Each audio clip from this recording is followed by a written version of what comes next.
The following content is provided by MIT OpenCourseWare under a Creative Commons license. Additional information about our license and MIT OpenCourseWare in general is available at ocw.mit.edu. On this particular class, I intentionally did not make an assignment because I didn't want you to know what the answer in the back of the book is.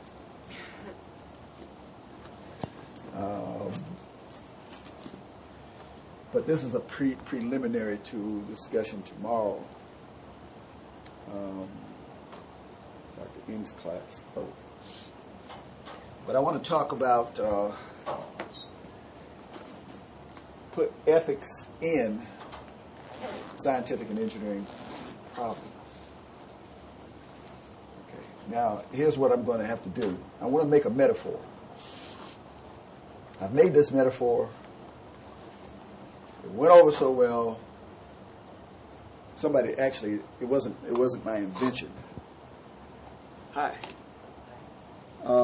And it went over so well that actually I published this little metaphor. It's a joke, but it has poetic value. The metaphor is called. Actually, it's called the BBQ Metaphor.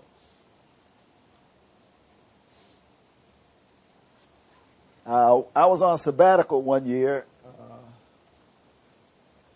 before this one, and I was down at Duke University in Durham, North Carolina, and one of the faculty had a picnic, and this highly spirited,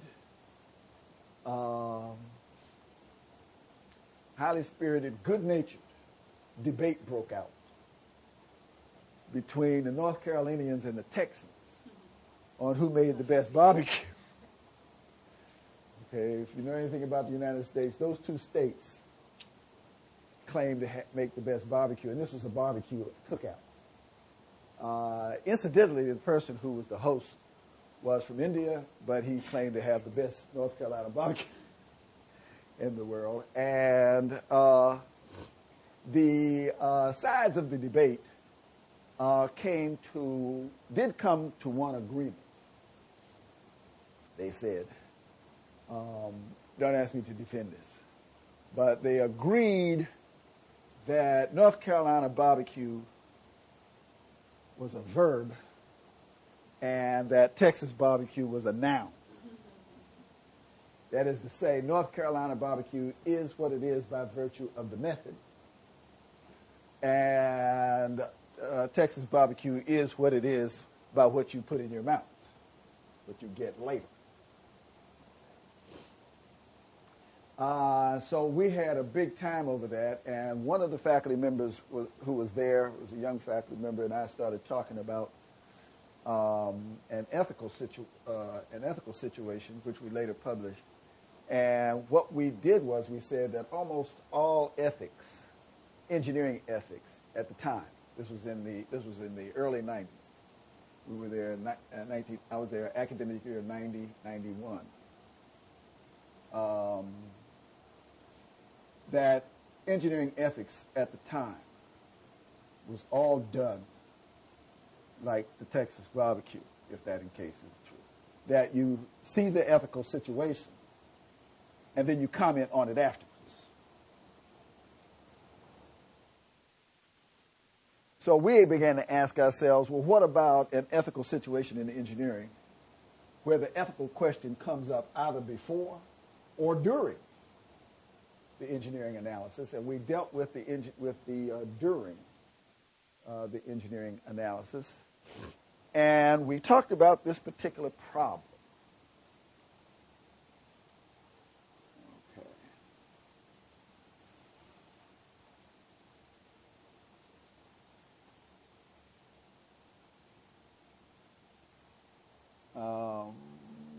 Yes.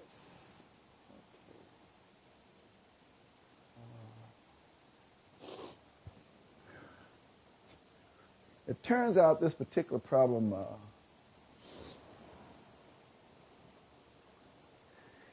caused a lot of discussion. Got notes from doctoral students telling me how miserable their lives were made because their faculty advisors made them read that article. I'll give you the article later. And it came out of a journal that's called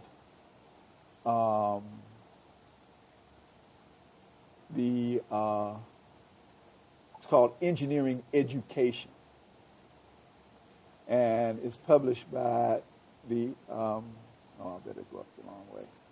It's published by the American Society for Engineering Education.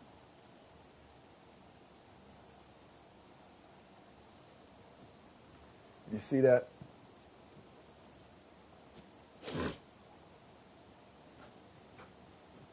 Oops. I did that wrong. See it better? All right. Now, here's the way the problem goes. How many people have had a course in engineering dynamics? 2, that's cool. I teach engineering dynamics. So it's physics, Newtonian physics. It's just applied to a different set of properties. And here you got a truck with a big load on the back of it. And there's a problem like that, maybe not exactly with this picture, but there's a problem like that, I dare say, in every book on engineering dynamics, or you might call it engineering mechanics, dynamics. The idea is that the truck is riding down, the driver is driving the truck down the highway, slams on the brakes because the dog is running in front of the truck, and what happens if the load shifts? The student is asked, first of all, to predict, given some information to predict whether or not the load will shift. And then, if in fact it will shift, you want to know what's called the relative velocity of the load to the cab of the truck when the load hits the cab of the truck.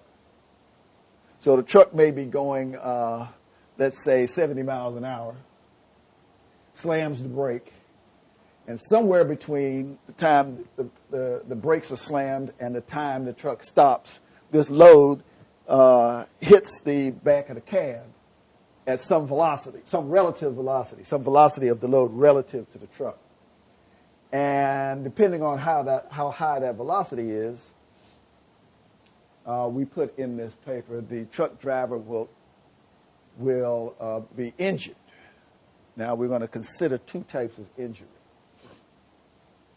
One is where the truck driver has his spine snapped and will be a paraplegic for the rest of his or her life. The other one is where the truck driver gets the spine snapped and dies right on the spot. Now, so you want to calculate, so your job is to buy the brakes for a fleet of trucks on your job. I don't know who you work for, but let's say you work for a company that's got a fleet of 200 trucks. And all of a sudden the brakes are going bad, or they're not, you need a whole new set for all trucks. So they get the engineer, one of their brand new engineers on the job and says, okay, look, we got a choice of 2 kinds of brakes. One is where it's very strong. If the truck driver puts on the brakes at 70 miles per hour, then I want to know if the load is going to break his back or kill him, or just injure or kill him, or her. The other set of brakes cost the same amount. They're not as strong, but they give a nice, smooth braking experience. And that has some value to the kinds of loads we carry. We don't want them vibrating a lot. Okay, so you do your analysis. Now, here's the last piece, and then I'll ask you all to talk about it. If you break the driver's back and kill him, the cost to your company will be $1 million. Insurance, other things. If you break the driver's back and don't kill him, put him in a wheelchair, cost your company $5 million because you got to pay for that person the rest of his life. Which system do you use? And why? How do you justify your answer? Okay.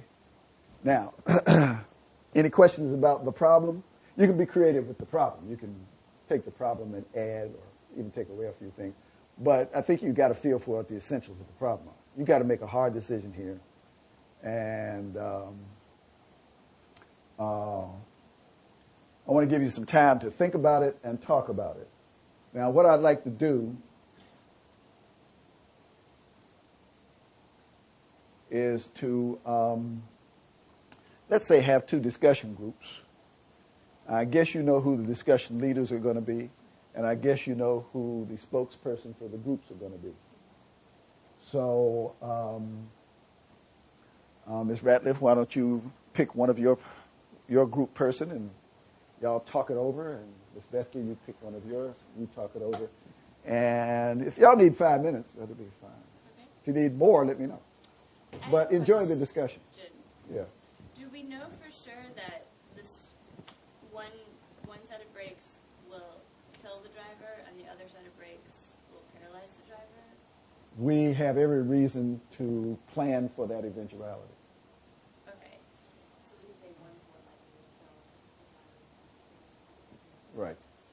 Consider yourself pretty much locked in on that unless the discussion leads you someplace else.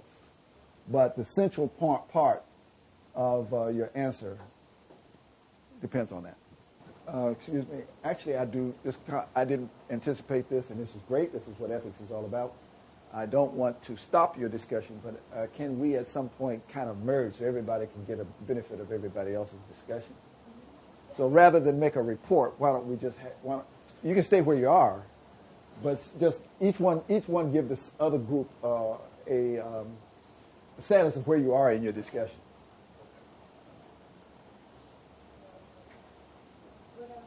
We have actually a few ideas. The first idea that someone kind of came up with is we're deeply troubled by when I came up with these two options, this person being paraplegic dying. And we thought in terms of risk in any job that you take, it's kind of a continuum, death on one end, injury on the other end. And we just kind of started to think of it. We kind of came up with an imperative that the company should aim for that other end. And if you aim, you should always come aim singular. Again, because there's the continuum. I mean, maybe he just gets a bunch of scratches. Maybe breaks a leg. But again, it just depends. We don't really know. Like I'm saying, there are different possibilities and different uncertainties that we don't really know. But if you just think of the principle of the matter, we kind of felt like the company should aim toward goals. So which set of brakes, have you got to that, which set of brakes you going to buy? Principle is that, yes, and we would say brake 2, which is what drops the However, we realize that this is a company, they're going to have a more, peaceful hearing from what they're going to say. It's going to cost us $5 million to injure him and $1 million to kill him. Why don't we just kill him? So one of the things we thought about though is we think that the audience has to include to understand his life, and you have to include a couple other people other than just the company. And if we factor in all those things, we have to either get a job or not at the same time.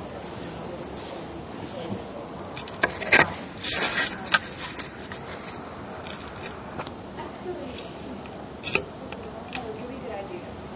One of his ideas, and this is an interesting twist, was to inform the driver of this increased risk break one, that's going to kill him. And inform the driver this person just pay him more, and at least he'd be compensated to distribute it. So give him the choice of whether or not Yeah, to also- continue doing that job.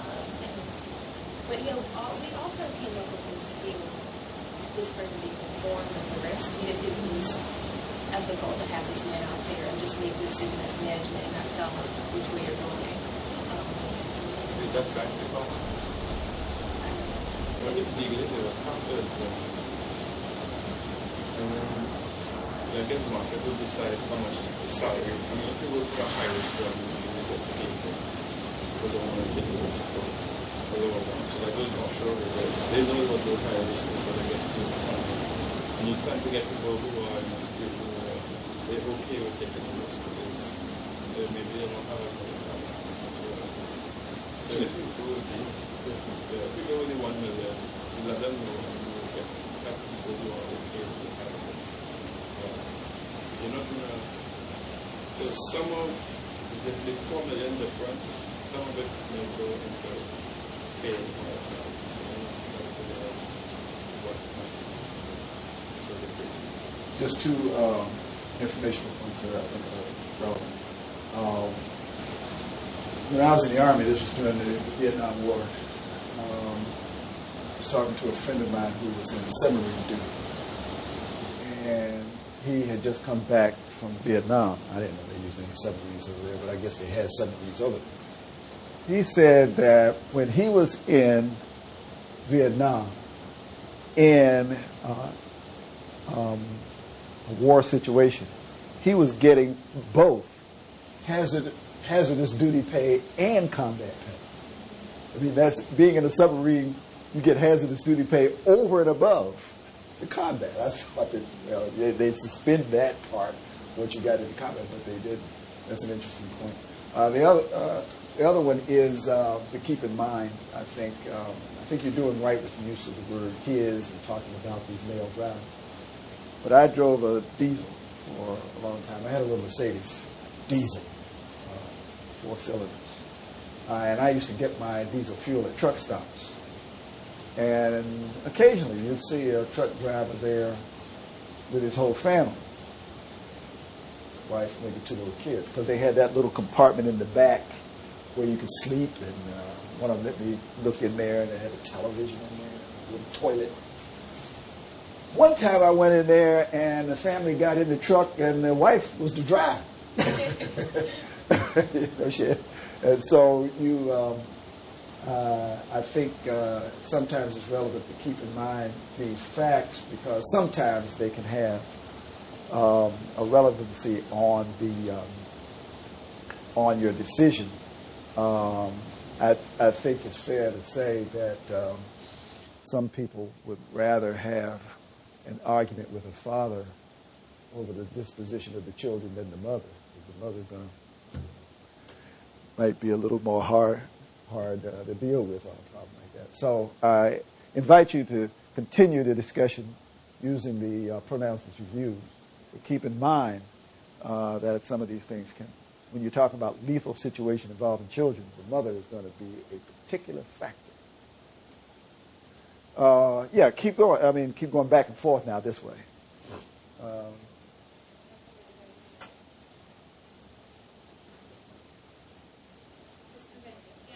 So some of the things that you realized you had to make assumptions about, or were places where we were stuck to. We started by doing a consequentialist approach just as a starting place. So the 2 options are the strong brakes and the weak brakes, and we also decided we needed to include the driver's family and our audience. And now our list of consequences, we're not sure how to decide which one has greater utility than the other one, because there are some unknown. So we've got for the strong brakes, the death of the driver, the emotional damage to the family, the $1 million. Inside of the weak brakes, paralyzed driver, potentially less emotional damage to the family than the $5 million.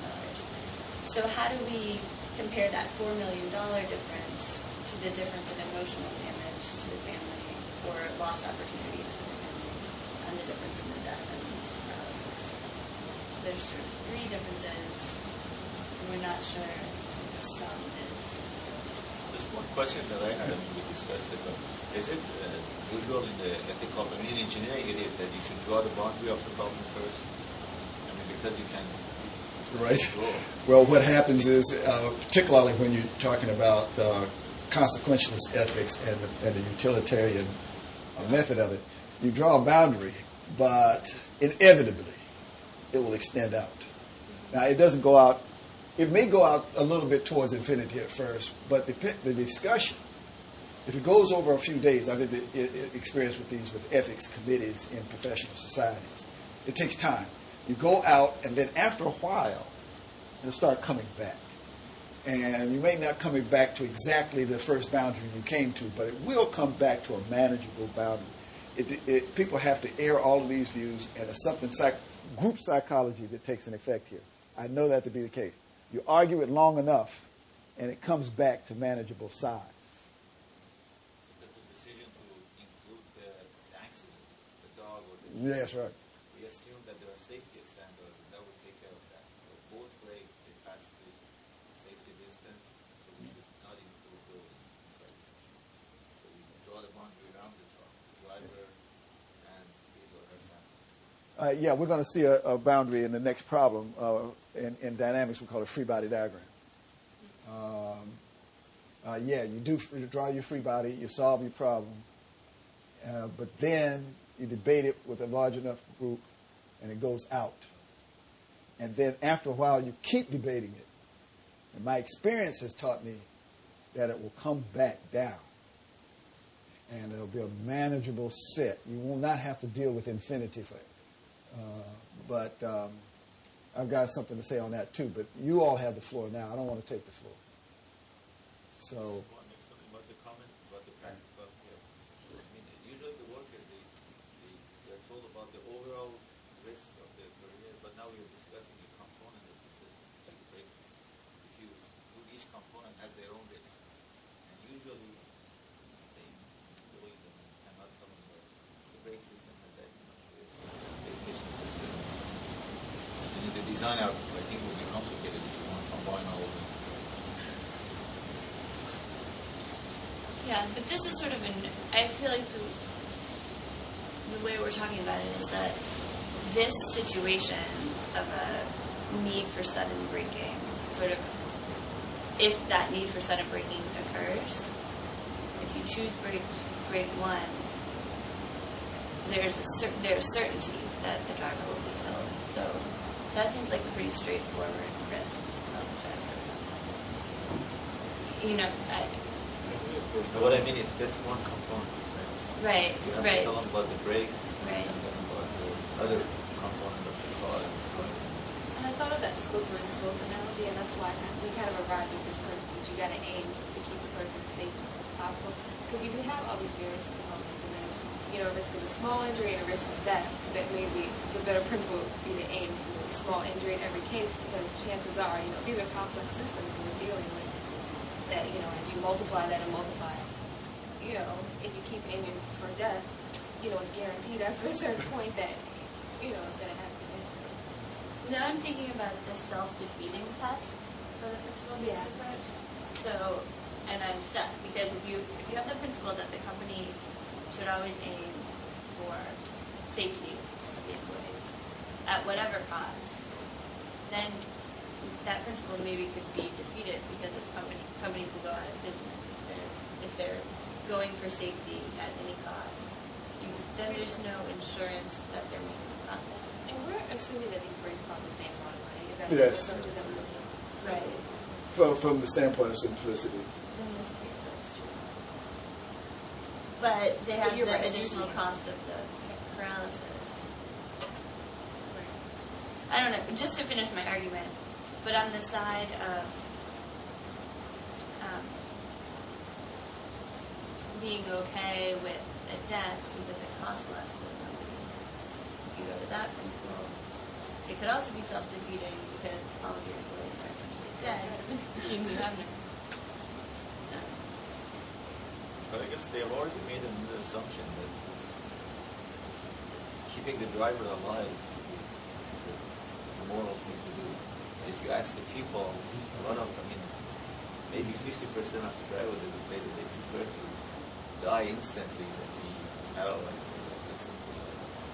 So what I was trying to do was stick with a consequentialist approach and not consider the principle of like the value of life versus paralysis from a principle, but look at the consequences. So is a paralyzed person, does the paralyzed person produce more utility for the world than the person? And I think we can argue that paraplegics can still be productive members of society. But that's... Is there anyone here who's an expert on cost-benefit analysis? When you do cost-benefit analysis, you come up with an equation. Now, it has profit, P, on the left side of the equal sign. You have all of these terms on the other side, and you optimize or maximize the profit. But in there, you make a monetary value of the human life. And there's some standard numbers they use. I don't know anybody who still does it, but you got the Sloan School here, and there's a lot of people who do cost-benefit analysis. Be interested to see what you all say about what they do these days. Any more discussion? Can I get into the act? Okay, I'll get into the act with the discussion that my partner and I came up with, but that does not conclude the discussion. I have forgotten, I put the reference down there. A matter that is significant to probably what I should be able to get to today is, can you see this? Can you see this? This guy's name is spelled P-E-I-R-C-E, not P-I-E. His name is not Pierce. You know this name? Peirce. Yeah, and there's a guy by the name of Charles Sanders Peirce that we'll be talking about. That's important because if you're going to try to Google the person, you have to spell it right. And it's the E-I that makes it Peirce as opposed to the I-E that makes it Pierce. And he was a faculty member there too, and what got him involved was that he had two young daughters, and he was making his analysis in terms of what he thought he should be teaching them. And when he said that, then I said, now I've got an unconscious dimension to this paper. So I said, you got to write this paper with me. And we wrote it up and sent it in. Now here's what we came out with. We struggled with it first, and then I'll tell you what we did. We started off with the utilitarian, because the impact, the ethical impact on this problem is the dollar amount assigned to what's going to happen to these people. Right? And our first iteration came down a blind alley. We just could not decide that death as opposed to injury was better or worse. One experience that I had was a high school buddy of mine became a policeman, and he was shot on duty in the back, and he spends the rest of his life in a wheelchair.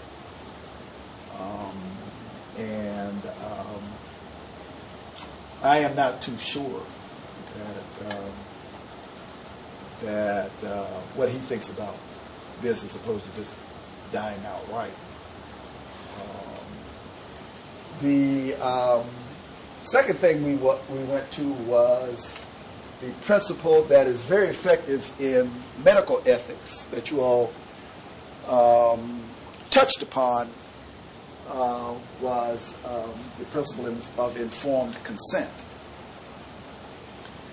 So we said that it was not our solution, informed consent solution, was a slight bit different from yours, a slight difference. And that was that we did not prescribe and then tell them and pay them more. What we did was we said we want them in on the decision making from the beginning. Now you got 200 or 300 of them. How can you do that? Well, we talked about representative government. They've got unions. You belong to the Teamsters Union. You can have a set of 2 engineers and 2 union representative and 3 drivers. You can kind of work that thing out, and whatever they decide is what we're going to do. We drew a boundary. We said that outside of the company, when it comes to the dog crossing the street or another car that you may run into, that we were going to say that our moral obligation was to uphold the law. And so we let the law decide outside of the boundary, and we did the ethics inside of the boundary. Then we said, well, on what principle? Remember I gave this long dissertation on Kant's theory of respect for persons, that it actually goes back to logic. Is there a logical reason why we should choose to informed consent? What is so great about informed consent? So we went back and back and back, and we just could not find a logical principle to say that informed consent had the basis.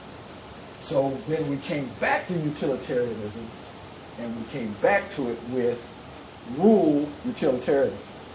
That the rule that we're going to use, informed consent, tends to produce good consequences because everybody feels like they participate.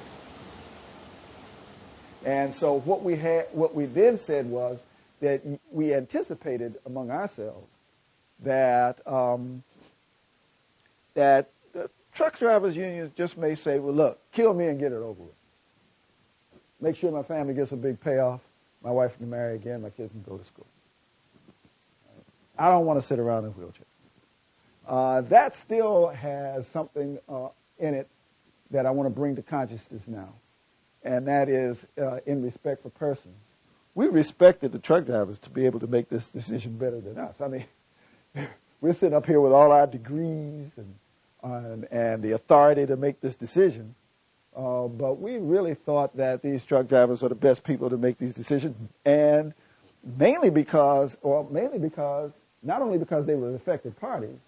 Sometimes that puts you in a worse situation to make decisions because you can be biased and all of that. But the issue was that the picture we had in our mind was a young student who just got out of college given this job to do. And the picture we had of the truck driver was a 45-year-old man with a family. That's more of a two-person's guy can make a better decision than us. So that's what we did. We also reported in there that we had given this problem to classes, various undergraduate classes in more than one university. And in none of those undergraduate classes did informed consent come up. But in all of the graduate classes, at least at the beginning of the class, the discussion was dominated by me and my career. The student got out and said, I'm going to do what's right for the company, and I'm going to advance in that company, and I'm going to save them the money. It's only after the ethical debate got in there that kind of argument lost weight in the class. I don't know if it lost any weight with the individual or outside of the class, but it did lose weight in the class. The students began to turn on that after a while. But the dominant view in the beginning was, what should I do for my career on this job? And that is my word, and it is not the last word. Any more discussion?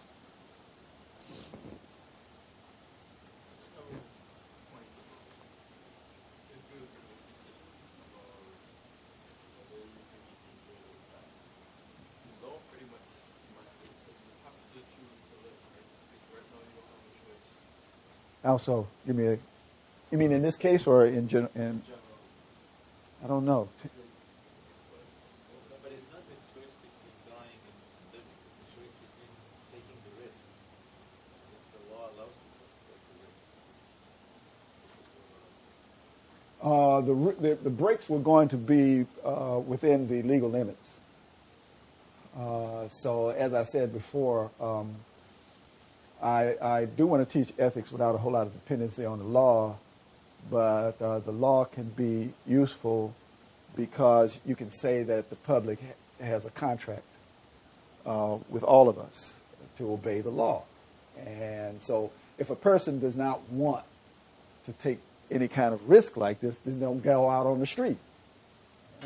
Well, I got to go out on the street. Well, that's your problem. Don't take your problem and make it one of my problems. Okay, so it does have some kind of an effective use to it. I guess the other thing with the informed consent, you have to make sure the company can take advantage of a group of individuals who may be more willing to take risks because they don't some of this impact. Yeah. Well, that's what for it is complex. You can't get all 200 of them in there. What are you going to do? Decide by majority? What's so magical about a majority? Okay. So we just said that it's actually another imitation of the law. It's a trial by jury. You just get a few people in and make a decision based on and have them in from the beginning. Now, there's a lot of education that has to go on in there.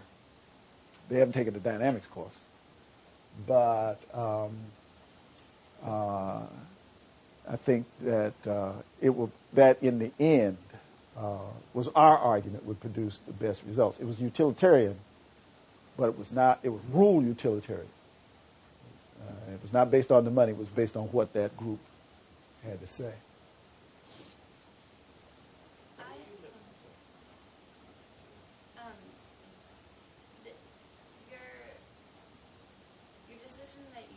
Justify informed consent based on a Kantian or a logical principle.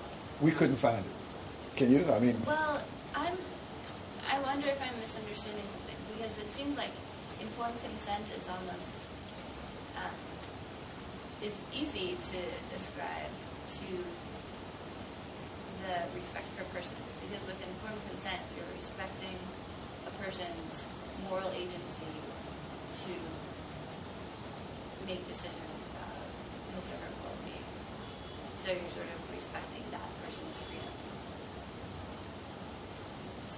So, and that's based on Kant's categorical imperative to treat other people as an end, a free end in themselves rather than an end. Right. But I must be wrong somewhere, because you're saying.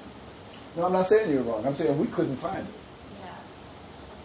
We had problems with that. We just couldn't say, can I just reason it out that informed consent, even though it is respecting persons, other things are respecting persons, how do I get to something? Okay, let me speak in pedestrian terms here. We are looking for an argument that we can hang our hat on. We say we may go before a judge. We may go before the New York Times. We may have to go to a PTA meeting and have to defend ourselves there with all of those parents in there. Okay, can I go in there and with people who are opposed to what I've done and walk out of there with people supporting what I've done? Can I do that? And my best chance at doing that is to anchor what I have to say on the great books of learned culture. Okay. I've got to be able to say that what I am doing here is consistent with this book. And there's going to be somebody in there who's going to take me to task and who's going to know what they're talking about. Okay, I learned that one time. I went, you ready for this? I gave an ethics lecture in a prison once. One of the sociology faculty had a grant to introduce the prisoners to the various professions, and I had to go down there and talk about engineering and ethics. Okay, and I'm giving this lecture in this lecture hall, and there must be 100 inmates in there, and 30 or 40 of them had read Aristotle and Plato. They got nothing else to do. They read that stuff. Okay, so you got to be ready.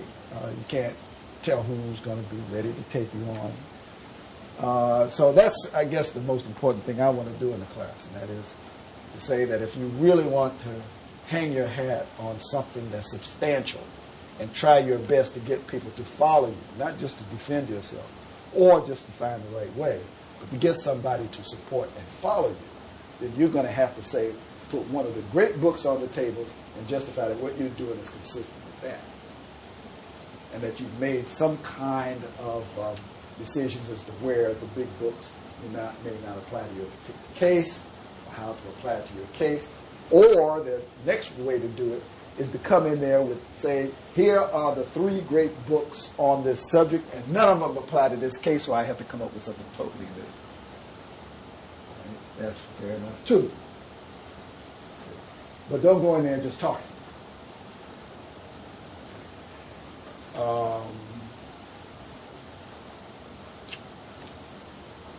Okay, another thing about this problem here, which has pedagogical value, is best illustrated with the next problem I'm going to put up. And I think I can go through the next problem real quick. It's another dynamics problem. Okay, don't worry about all of the stuff in there. Okay, let me see, turn out this light a little bit. Okay, now this is a problem, and I'm going to give you the first reading and then the second reading. The only thing you really need to see in this problem is this little figure here. You got a person, a man, pushing a box. Okay. And there's the free body diagram. And the first formulation of the problem is sounds like it comes right out of a physics book. You're given the coefficients of friction.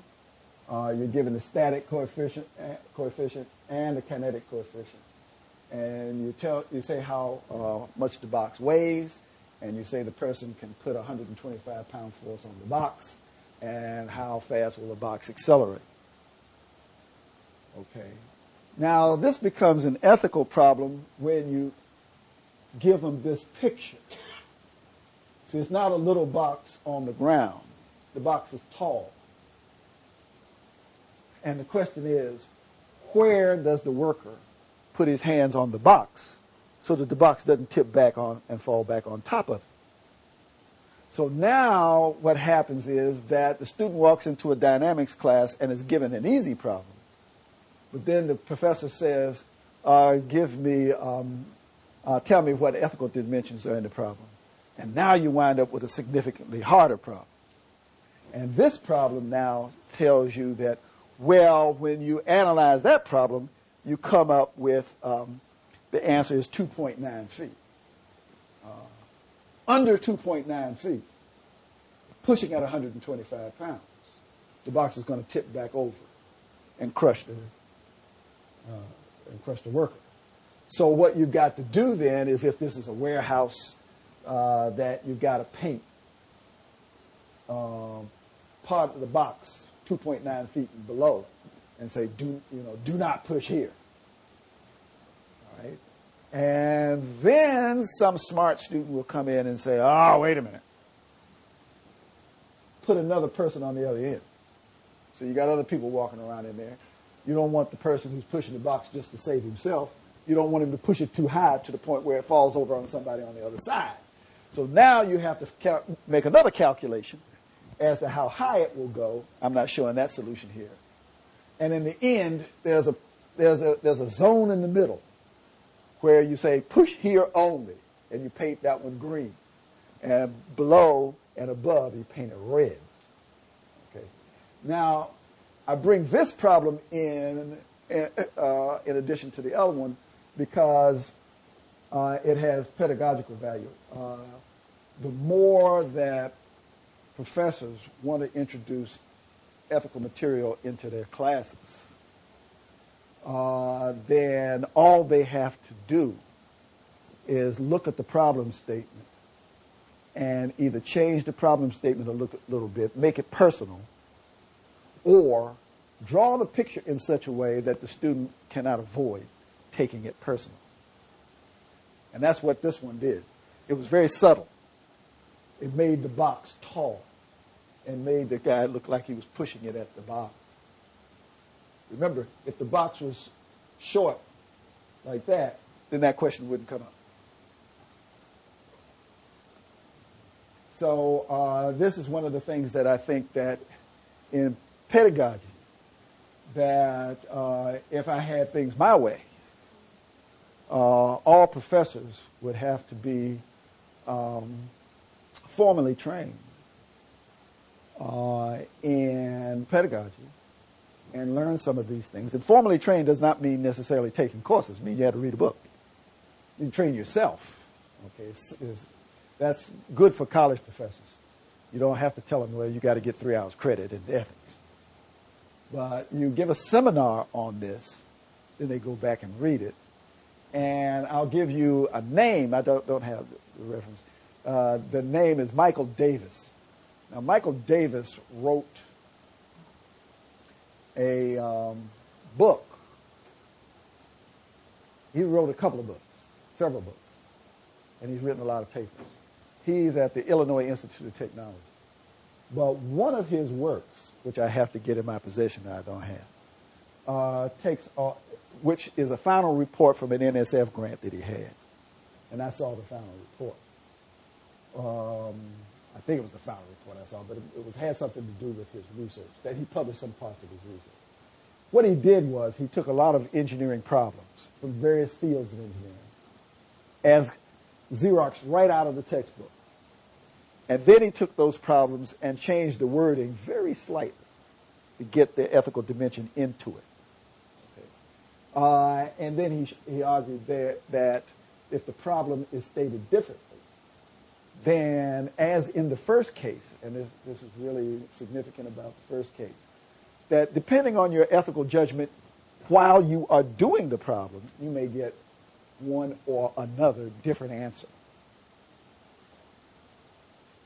Slow brakes or heavy brakes. So it can affect your answer to a problem.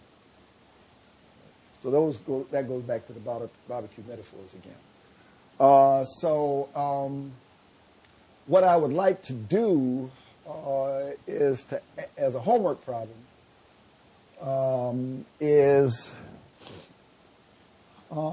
let's see, how about the first class after the break?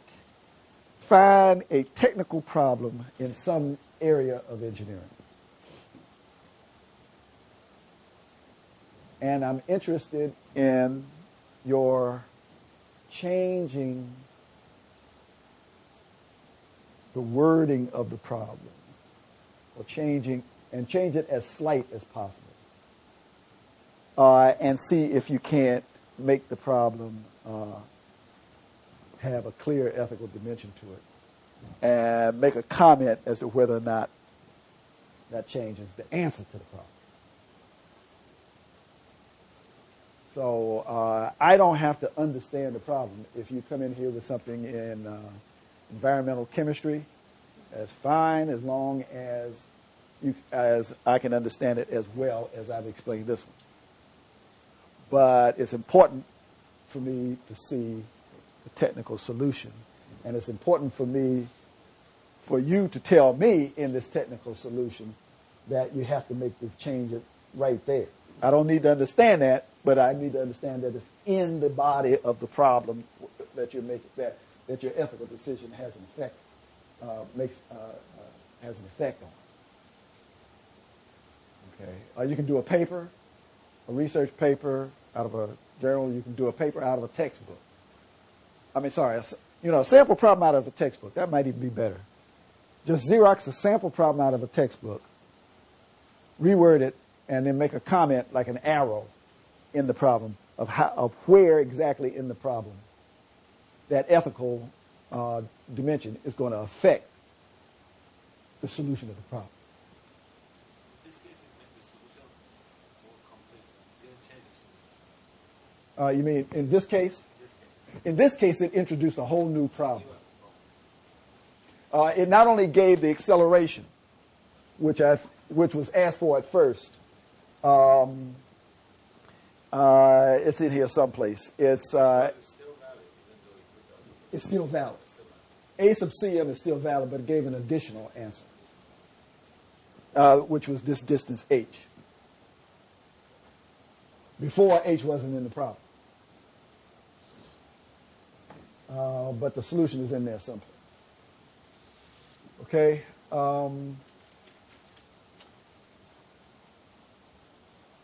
We are ready to go in to the third major approach.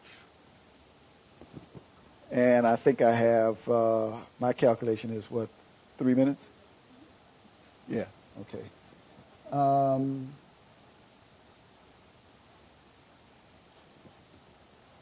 Okay, what we have done and will continue to do is to look at ethics the way Aristotle looks at ethics. And that is from the standpoint of your reason and your experience, and your argument and the style of your argumentation. And we've looked at two large categories of that: utilitarian and deontological. One having more to do with the mind, one having to do with experiment with nature or test from nature. Plato is not talked about much anymore, and I'll tell you why in the next class. But what he wants to talk about is character. And if you have a virtuous character, and he can define what virtues he's talking about, that if you have a virtuous character, then the real issue is not so much what you do or what you recommend. The real issue is whether or not you suffer when you make the decision. If it can have an impact on somebody, you feel pain for them. That's the bottom line. So good character. We don't deal with character in the Western academic world. We leave that to religion outside of the academy, but it used to be taught in the Western world, and now there's some talk about it coming back. And so what I'm going to now do is to talk about a method of dealing with a problem like this in this other category. It's not exactly virtue ethics, but the technique, the central feature of the technique is to take a problem,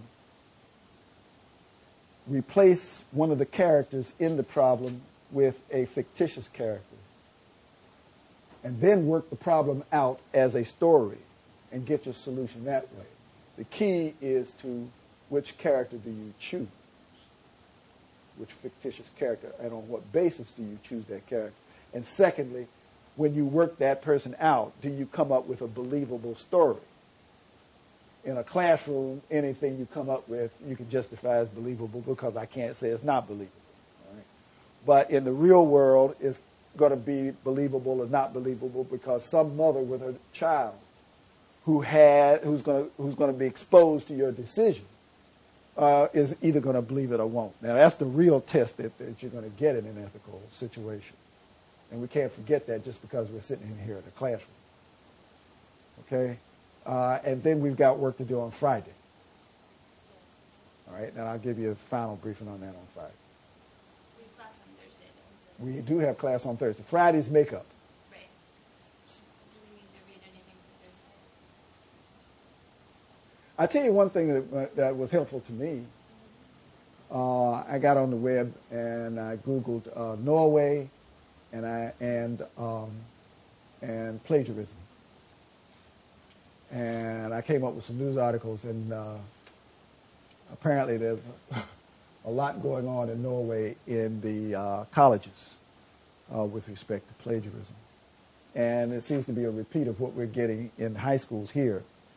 Some students are downloading answers on tests from the web on their cell phones or something.